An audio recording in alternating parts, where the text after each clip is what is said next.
Alors c'est parti, maintenant on va voir du TypeScript avancé, quelques techniques, quelques conseils. Donc on va se faire un second dossier dans le contenu ici. On va mettre 2 et on va écrire TypeScript avancé comme ça par exemple, très bien. On va se recopier le dossier installation qu'on met ici. Et pour commencer, en 1 ici, on va avoir type et interface. Interface comme ça, d'accord? Donc conseil, on va voir des petites choses à faire ensemble, des petites choses qu'on peut faire et que je vous avais pas montré dans les bases directement. Voilà, on va voir pas mal de petites choses qu'on peut faire en plus avec les types et les interfaces. Ok, très bien, donc ici, encore une fois, j'enlève ce qu'il y a sur mon script TS, clic droit, Open in Integrated Terminal, vous commencez à connaître, test-w pour compiler tout ça, voilà, et on ouvre l'index. Tac, tac. Hop, hop, hop, j'ouvre la console, je zoome un cran, j'actualise et basta, c'est bon. Parfait, je retourne dans mon script TS et on y va. Donc on va voir pour commencer les intersections. C'est un mot qui peut faire un peu peur mais c'est assez facile, vous inquiétez pas. Donc ici on peut encore une fois se prendre des petites notes, hein, je vous le conseille, pour lorsque vous allez vouloir revenir sur vos notes, sur les choses que vous auriez vues. Ok, donc une intersection c'est quand on va mélanger deux types personnalisés. Donc type par exemple fiche.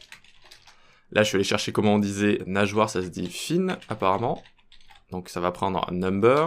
Ensuite, l'élément dans lequel les poissons évoluent, water. Et les branchies, ça se dit gills, comme ça. Voilà, donc hop, on peut le mettre sur true directement. Très bien, donc on a notre type poisson ici. Et ensuite, on va avoir un type shark.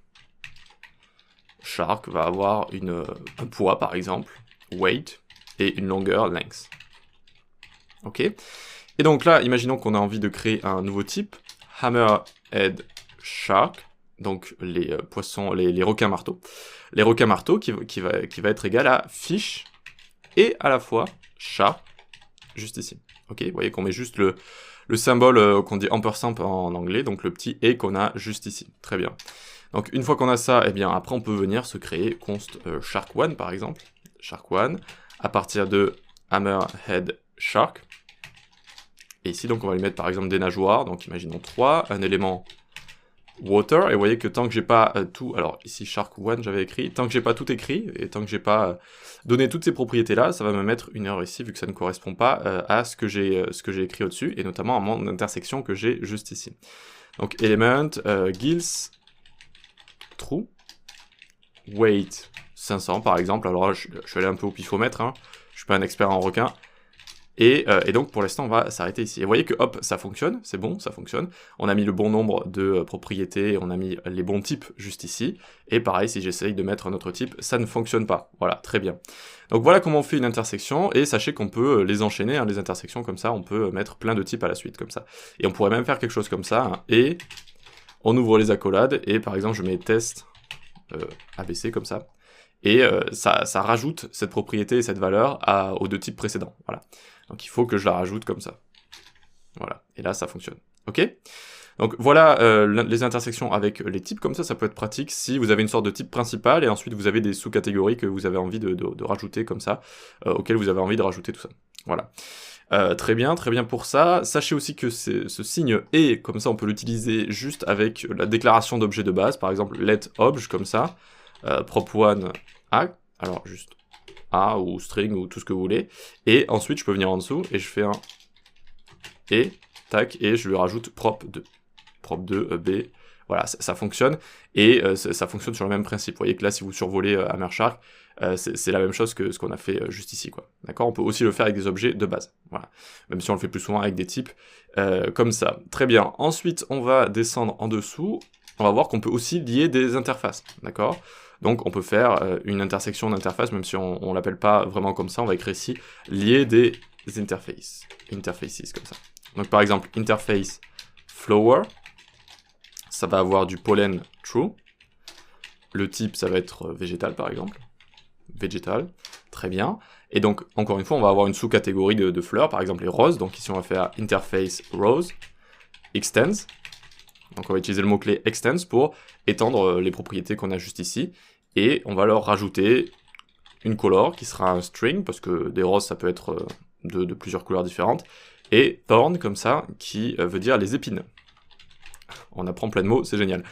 Et donc on vient juste en dessous, const red rose par exemple, qui va étendre rose, enfin qui va utiliser l'interface rose pour ces types. Et donc ici on peut lui mettre donc pollen, ça va en avoir, très bien. Le type végétal. Et après on change la couleur et on peut mettre tout ce qu'on veut ici, rose, white, blue, tout ce que vous voulez. Et ensuite ça a des épines, donc on met true juste ici, voilà. Et c'est bon, on a réussi à gérer toutes ces propriétés et à donner les bons types juste ici. Et on voit que ça fonctionne bien. Et par contre, si je commence à donner d'autres propriétés, on va avoir une erreur juste ici. Et pareil, si je donne des mauvais types au-dessus. Voilà. Donc on peut également lier des interfaces comme ça. Et donc pour pas vous embrouiller, je répète, la différence entre les types et les interfaces, c'est que les interfaces, on va les utiliser avec les classes. On va les utiliser avec les classes, souvent, pour créer une interface d'objets, à partir de laquelle on va pouvoir créer plusieurs classes, au lieu de répéter plusieurs propriétés qu'on pourrait partager sur plusieurs classes. Voilà l'intérêt des interfaces. Ok, très bien. Ensuite, on va avoir l'union discriminante. Donc en anglais c'est discriminated union, donc union discriminante comme ça, ok, très bien. Donc par exemple on va avoir type Japan, et donc ils vont avoir une langue, alors je crois que, je sais pas si c'est JA ou JP, le raccourci comme ça de leur langue, donc peut-être que quelqu'un sera dans les commentaires. Et après on va dire par exemple, donc on va avoir des personnes qui viennent de ces pays, et on imagine qu'ils mangent de la nourriture typique de leur pays, même si évidemment c'est pas parce qu'on vient de pays qu'on mange que de la nourriture de son pays, mais on imagine, d'accord. Donc ensuite on va pouvoir créer comme ça, par exemple Japanese one, et donc il va donner sa nourriture préférée comme ça. Et on va avoir par exemple type Italy aussi. Donc la langue cette fois ce sera it comme ça. Et pareil, il donnera sa nourriture préférée comme ça, très bien. Et donc ici, ce qu'on voit en fait, c'est que il possède la même propriété ici. Il possède la même propriété, donc quand on va l'utiliser dans une fonction, par exemple, ça peut être embêtant, on ne saura pas quelle propriété prendre. Et donc, par exemple, si on fait un type country est égal Japan ou Italie, donc on va lier les deux avec cette union comme ça, eh bien on ne sait pas trop ce qu'on va faire de tout ça. Eh bien finalement ça va être assez simple, vous allez voir, il suffit de faire une condition. Donc ici on fait const automatic response par exemple est égal, ça va prendre un pays qui va faire référence à country juste ici, qui est une union qui fait référence à nos deux types juste au-dessus, ok. Alors hop, on n'oublie pas la petite fonction fléchée juste ici, parfait. Et donc ici en fait il faut dire if country.lang est strictement égal à JA. Alors j'envoie hello Japan comme ça, tac. Et sinon on met un else if country.lang est strictement égal à it. Tac. Alors on va envoyer hello Italy par exemple. Hello Italy. Donc c'est aussi simple que ça, hein, c'est aussi simple que ça. Ici donc du coup maintenant je peux me créer un Japanese one à partir de country qui va prendre sa langue et qui va manger par exemple des ramen, c'est écrit comme ça j'espère, et sushis, voilà, parfait. Et ensuite on peut appeler automatic response avec notre Japanese one, ok. Et donc là on va bien avoir hello Japan comme ça, voilà. Donc même si lorsque vous faites des unions de type, eh bien ils se partagent certaines propriétés, vous allez pouvoir ensuite faire des conditions tout simplement pour pouvoir eh bien, bien utiliser le reste de votre logique en fonction des données que vous allez recevoir, voilà. Ça peut paraître assez simple, mais on peut tomber sur ce genre de problème et on ne sait pas trop comment faire. C'est simple, un simple switch, des simples conditions, et voilà, on va pas avoir d'erreur pour ça, voilà.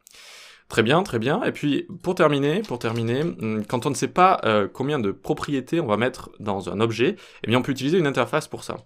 Donc là, je vous avais mis unknown prop length, par exemple. Prop length, ou je pourrais dire number of prop plutôt. Number of props, comme ça.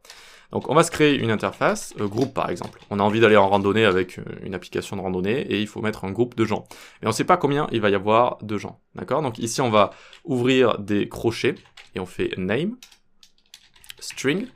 Donc ça, bon, c'est assez logique vu que les propriétés d'un objet vont tout le temps être interprétées sous forme de chaîne de caractères. Donc en fait on dit que oui, on va écrire nos propriétés comme ça, sous forme de chaîne de caractères. Donc c'est tout ce que ça veut dire juste ici. Par contre, après, c'est intéressant, c'est qu'est-ce qu'on va mettre ici dans les différentes propriétés. Qu'est-ce qu'on va mettre dans les différentes propriétés.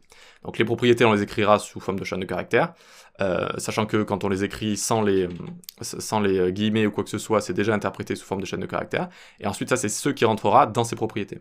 Donc par exemple, ensuite, on a envie de faire un voyage en Espagne, Spain trip. Hop, on va lui lier l'interface groupe qu'on a juste au-dessus. Alors ici, on n'oublie pas de mettre un petit point virgule à la fin, même si ça envoie pas d'erreur.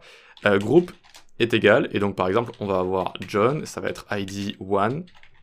Tac. John, et puis, je sais pas, je vais mettre des noms en anglais, Tom, et ici, Julia. Je sais pas si c'est anglais, non, c'est pas anglais Julia, mais c'est pas grave. Et donc on a bien ici notre Spain Trip qui fonctionne, vous voyez. Donc ici on pourrait même mettre ça si on veut, mais bon, c'est la même chose. C'est déjà interprété sous forme de chaîne de caractères ici, ok. Mais du coup je peux mettre autant de propriétés que je veux qui vont prendre des objets comme ça. Ce qui peut être très pratique quand on sait pas combien on a d'éléments, de propriétés, de données qui vont rentrer dans un objet comme ça. Voilà. Donc ça peut être très pratique. Voilà pour ces petits tricks qu'on peut faire avec à la fois les types, à la fois les interfaces. On peut faire pas mal de choses, on peut les lier, on peut faire des intersections. On peut gérer lorsqu'ils se partagent parfois certaines propriétés, on peut gérer ça tout simplement avec des conditions. Et puis on peut aussi se faire des interfaces qui vont recevoir un nombre potentiellement infini, enfin infini entre 0 et infini, de propriétés comme ça. Voilà. Super, on peut passer à la suite.